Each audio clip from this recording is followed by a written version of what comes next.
to be here in Tepoztlan, Morelos at La Buena Vibra with Dr.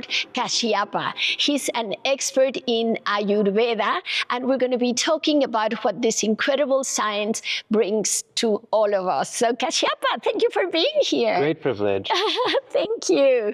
So I have a question for you. Could you please explain to the people that are listening to us, what is Ayurveda? Beautiful question. An obvious initial question. Yes. So Ayurveda means literally in Sanskrit, it means the knowledge of life. So most of us, we move through life intuitively. We move through life as per the culture that we're born into and brought up into. But most of us, we never get like a user's guide for life of how to manage the hardware of our body and of how everything affects our body. Right? Mm-hmm. So Ayurveda is sometimes I like to say, it's grandma's wisdom, which is now kind of lost to us. Yes. I think in times past, a lot of us got this really common sense knowledge, this basic pragmatic orientation of how to manage our organism through different states, through different circumstances, from more traditional culture, from our grandparents and elders. And now we live in a period of great poverty of elders and a period of great poverty of wisdom. And so Ayurveda is the codification of all of that. Yes. Right? And so, for instance, when we move from spring into summer, the humidity index changes, obviously the temperature changes.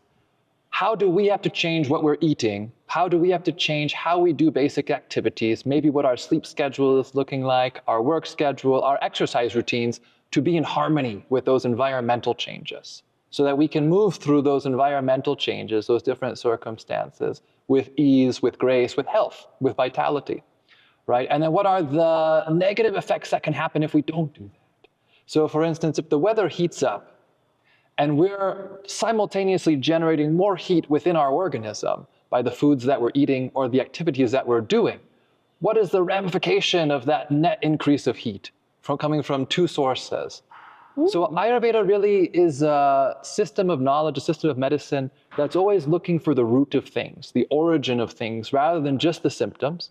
Though, of course, we have a great capacity to manage most symptoms that might present with different illnesses and disorders. But we really look for the root in our lifestyles, in our diets, and again, most fundamentally in relationships, all relationships. Our relationships with each other, with the people that are closest to us, our relationships with what we take in for nourishment, with the place that we live in, and most fundamentally with ourselves.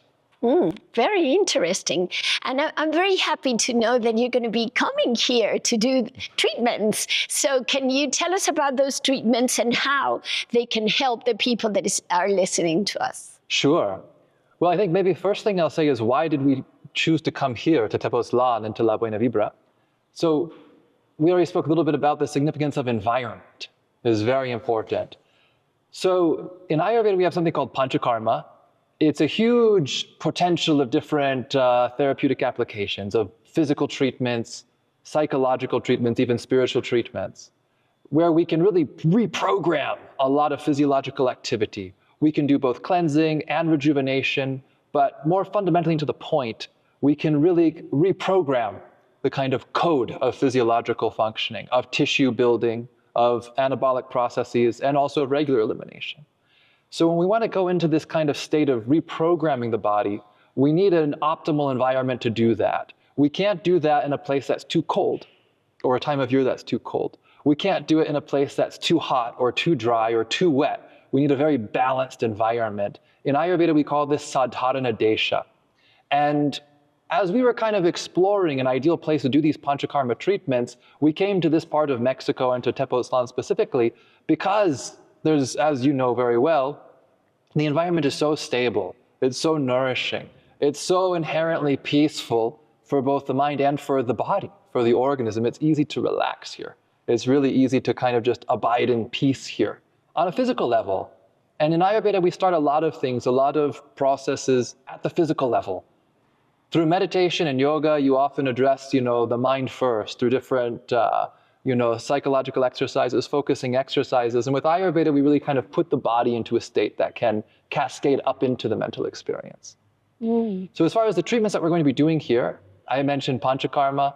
So this is a set of treatments that have been practiced for thousands of years, going back to the origin of Ayurveda. And we use these treatments to cleanse the body, to open up all of the channels, and from there to nourish the body and stimulate proper growth, development, and expression and harmony. And we tailor this, we say there's no two panchakarmas that we give to any two patients. Every person that comes for panchakarma gets a 100% totally unique, tailored experience of different sequences and concerts of treatments, of therapeutics that we use to address basically any disorder that someone might bring.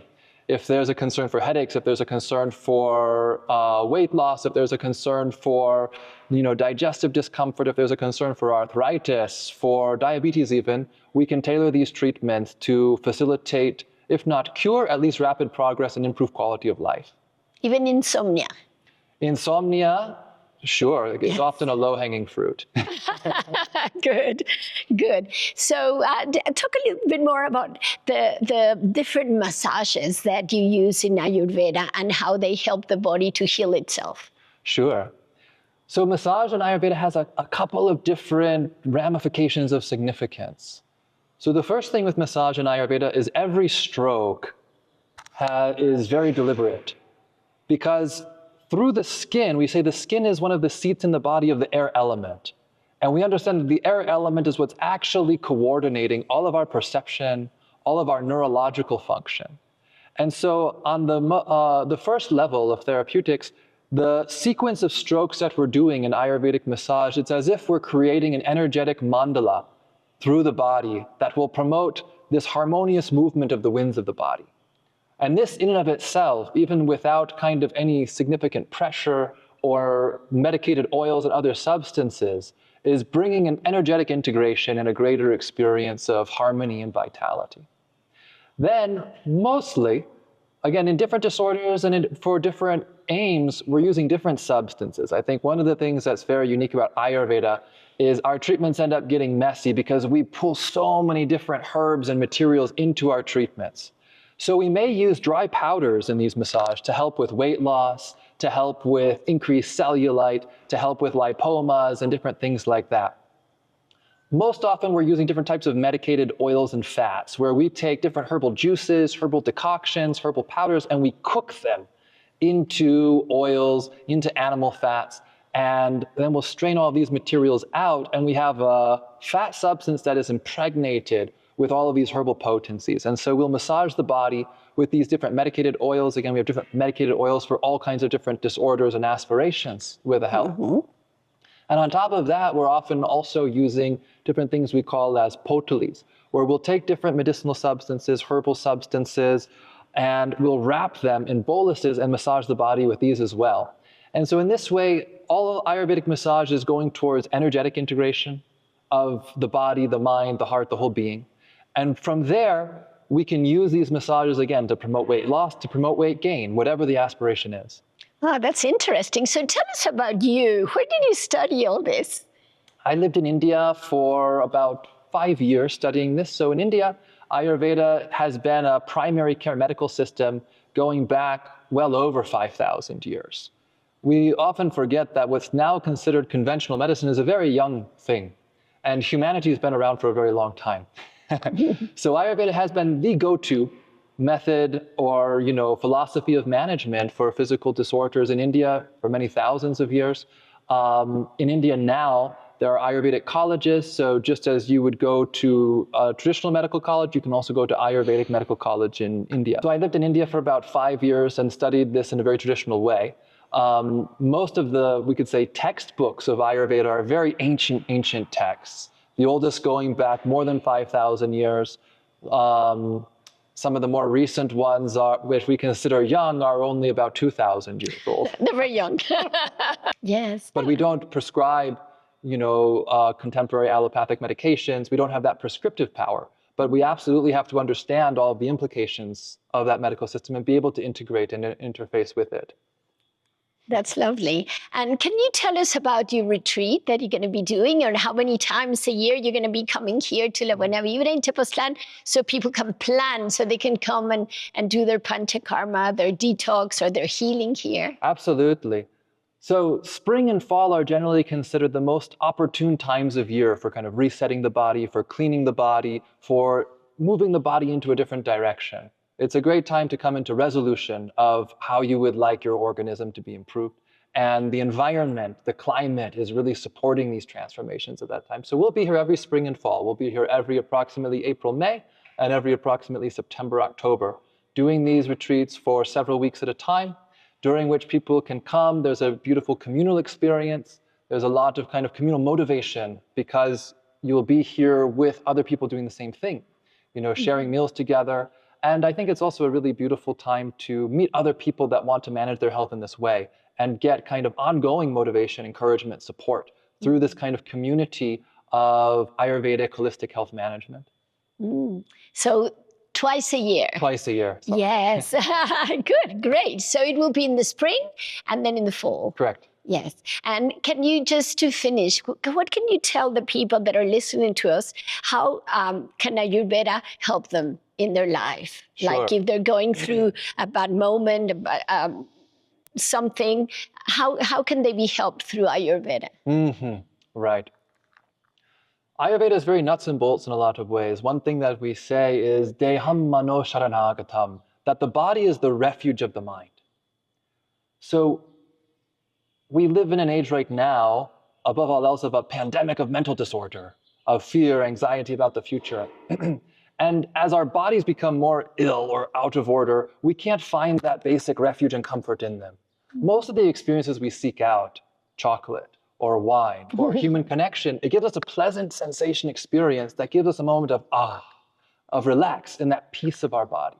So Ayurveda, above all else, is securing and maintaining this peace within the body. Securing and maintaining this peace within the body as the foundation for optimal experience of life, as a foundation for being able to express love, as a foundation for being able to abide in peace and well-being.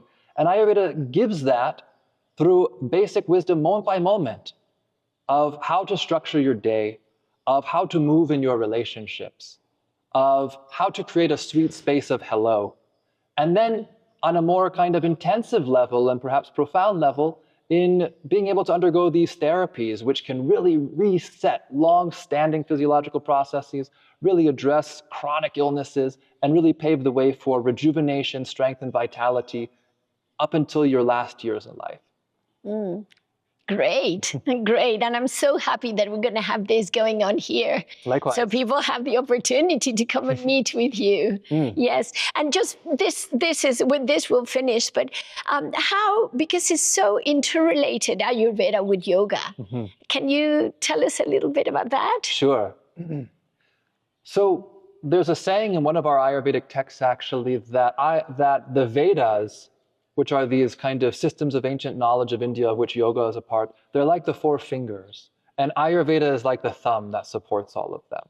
So yoga is really an evolutionary practice. Yoga is a practice that allows the spirit to really blossom through the body, allows the spirit to really blossom in this world and refine itself and attain to higher and higher levels of consciousness and union with the divine and union with the world. But when the body is corrupted, when the body is very ill, you're not thinking about this. Exactly, you can't. You're stuck in your pain. And so Ayurveda is really what secures the foundation of yoga, right? Ayurveda enables this kind of blossoming of spirituality also through restoring balance and health to the body. But Ayurveda isn't as aggressively kind of pursuing this exclusively. So yoga and Ayurveda work in tandem in this way, that Ayurveda secures the foundation from which yoga can flower and blossom. Beautiful. I love that. Thank you so much. Great It's privilege. been a pleasure talking with you. So I remind you all that in spring and in the summer, just make sure that you know the dates so you can come and cleanse your body and your emotions and your soul and everything. Thank you. Thank you.